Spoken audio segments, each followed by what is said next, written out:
आयो शरण शंभु तार तार। ये जीवन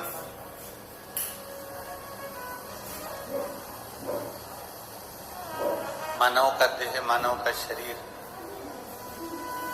मनुष्य का ये देह जो प्राप्त हुआ है, ये कहीं ना कहीं भगवान की अविरल भक्ति को प्राप्त करने के लिए।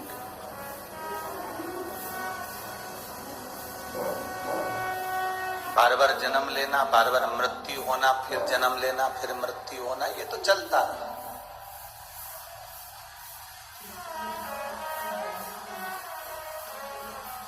बार बार जन्म और मृत्यु,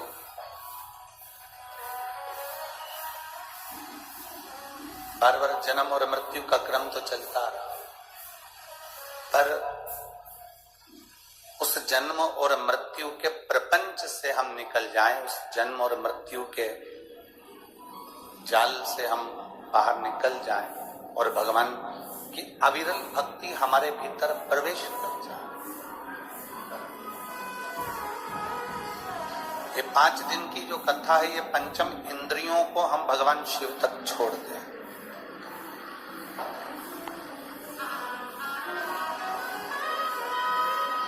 ये 5 दिन की कथा में हम भगवान शंकर की विरल भक्ति को प्राप्त कर लें। ये 5 दिन की कथा में हम भगवान शंकर की अविरल भक्ति को अपने भीतर उतार लें।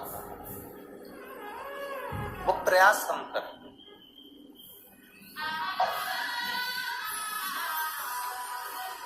शिव भक्ति हमारे भीतर कैसे आ सकती है? शिव भक्ति हमारे भीतर हम कैसे प्रवेश करा सकते हैं? उसका हम प्रयास करें। और देखिए, शिव कथा कोई साधारण सी कथा नहीं है। इसमें बाबा आपकी पूरी पूरी परीक्षा लेता है और परीक्षा के साथ में यह कथा सफल हो पाती है, तब यह कथा पहुंचती है। पूर्ण परीक्षा। और हमने पहले भी कथा में कहा, परीक्षा लेगा भोलेनाथ और प्रतीक्षा करना तुम। परीक्षा अगर वो ले रहा है तो प्रतीक्षा तुम्हें करना है, तुम्हें इंतजार करना है कि मेरा बाबा संभाल लेगा, मेरा बाबा कर लेगा, मेरा बाबा संभाल। परीक्षा बोलेगा पर प्रतीक्षा तुम्हें करना। उस प्रतीक्षा को थोड़ा सा इंतजार को बढ़ा लो।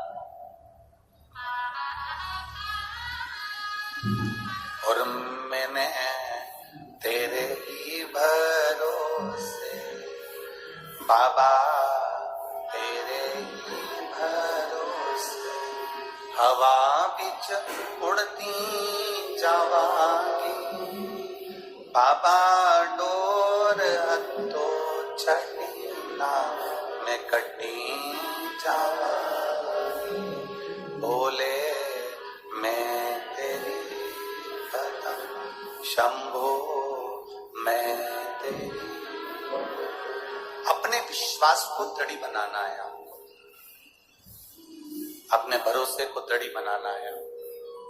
और जब हमारा विश्वास, हमारा भरोसा दृढ़ होगा तो शिव को मिलने में देरी नहीं। अभी चल रहा है श्राद्ध पक्ष।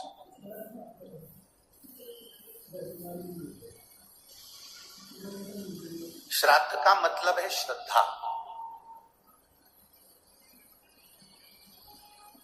अपने गुरु, अपने माता पिता, अपने पूर्वजों के प्रति, अपने गुरु के प्रति, अपने घर के बड़ों के प्रति, अपने बड़े आदरणीयों के प्रति आपकी कितनी श्रद्धा।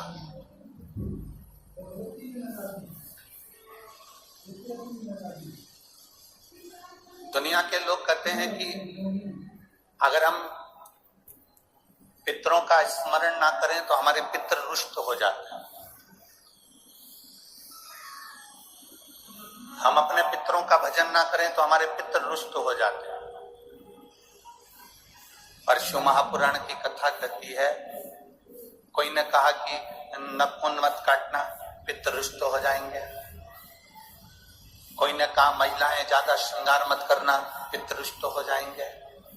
कोई ने कह दिया नया साड़ी मत लेना, नया वस्त्र मत लेना, पितृ रुष्ट हो जाएंगे।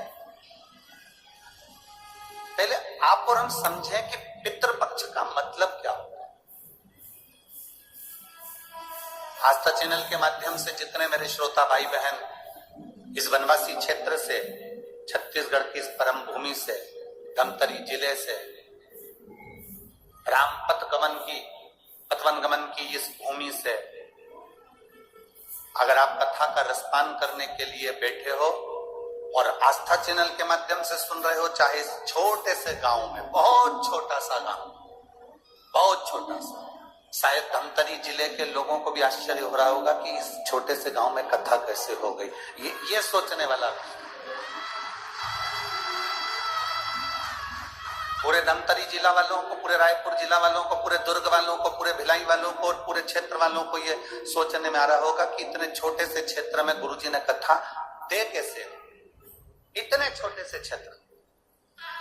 उसका केवल एक कारण था कि श्राद्ध पक्ष में दुनिया के लोग बाहर जाकर कथा सुन लेते हैं, पर यह वनवासी क्षेत्र ऐसा क्षेत्र है जिसमें लोगों के पास इतना धन भी नहीं रह पाता कि वो दूसरी जाके कथा श्रवण करें, इसलिए उनके लिए शिव पुराण यहां।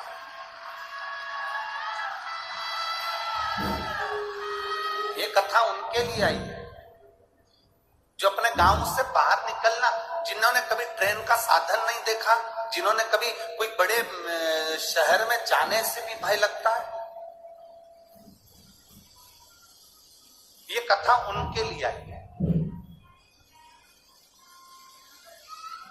और जितने टीवी चैनल के माध्यम से कथा सुन रहे हैं, जितने आस्था चैनल के माध्यम से कथा सुन रहे हैं, आप ये मानकर चलो इस कथा के यजमान आप सब हैं और पूरा ये धमतरी क्षेत्र है।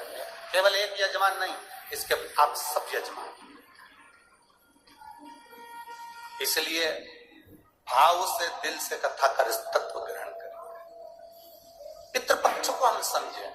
किसी ने कहा नखून मत काटना, किसी ने कहा नया कपड़ा मत लेना, पितृपक्ष में 16 दिन नए कपड़े नहीं लेना चाहिए, कोई कहे ये नहीं करना चाहिए, कोई कहे मकान का मुहूर्त, कोई कहे ये मुहूर्त, कोई कहे वो मुहूर्त, कोई कहे अच्छा काम